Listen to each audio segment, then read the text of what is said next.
Aloha, Sylvan Bell coming live from Sacramento, California, June 16, 2016, 6:18 at night. Perfect day to talk about sales. And we're talking about somebody riding along in the sales process. And it could be you could have a rookie riding with you, but the first thing is you got to set the ground rules. Now, if you're doing the ride along, what you got to know is there's probably going to be parts in the sales call that are going to be uncomfortable. And if you react, the buyer's going to react. And then the salesperson is going to react by saying something or doing something to you after the sales call. I'm not a fan of violence, not a good thing, but there are some salespeople out there that get very upset when stuff goes wrong. So I love tough questions. I love to ask buyers tough questions. And I've had salespeople that are brand new, rookie salespeople, ride with me, like they gasp sometimes with some of the things that I ask people because it's uncomfortable. And like in their mind, they're like, I can't do that. I get thrown out of the call. And in my mind, I'm like, if I don't ask this question, I'm going to get an objection that I don't want.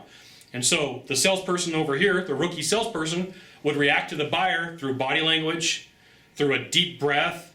Sometimes they would be like, oh my goodness, because like I like silence, right? I like to ask a question. Sometimes I'll let people talk. I'm a huge fan of letting people talk. And so sometimes I'm quiet for just a couple seconds extra longer than normal, and that person starts talking. And if a salesperson that's a rookie can't keep their mouth closed, they start ruining my flow, okay? So the same thing's gonna happen if you're riding with somebody and you keep talking and you jump in, you show nervousness, you gasp, you say, hey, this is uncomfortable, I had that happen.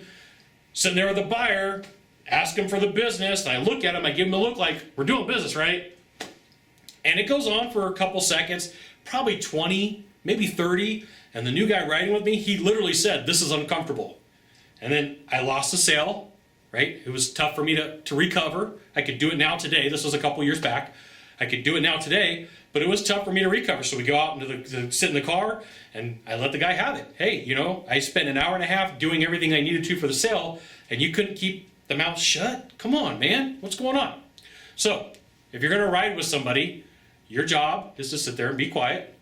But if the person that you're riding with, or the person that you have riding with you, they start talking and they get uncomfortable, it's not good, right? It shows that that person isn't prepared. If that's you and you're new, it shows that you're not prepared. Just be ready for uncomfortable questions. When I first started in sales, I had this guy named Joel that I worked with, and Joel was a smart dude. In Sacramento, he knew tons of high-dollar people, and he would ask questions in a certain way that would make people uncomfortable, and I'm pretty sure, I'm certain, that I screwed up one of his sales calls before because I reacted. This was a rookie mistake on my part. It's a form of sales sabotage.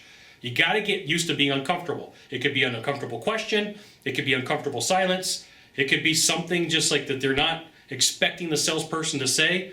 I like to call people out on what's going on. I do not typically know how to sugarcoat. It takes a lot of effort for me. So sometimes I say stuff and it causes a reaction, but I'm able to fix it now. 10 years ago, I couldn't do it. Today I can, okay? So if you're new, you're going to be uncomfortable. You got to shh. No reaction, no body language, no can't say, hey, I'm uncomfortable. And if you got somebody riding with you, you have to set this ground rule. You have to let the person know. You cannot react to anything in this call, right? I ask tough questions. I tell tough stories. I don't take, whatever you do, just be careful. Just got to set the rules, okay? Now, if you could do a small favor for me, in the box down below, leave a comment, question, or story. That'd be fantastic. To the right, to the left, there's a subscribe button. You know what you got to do. It's really easy. Hit subscribe. And then you can send it out to all your friends via StumbleUpon, Facebook, Twitter, Google+. Why not even LinkedIn? Sylvan Bell. We'll see you soon. Thanks for watching. Aloha.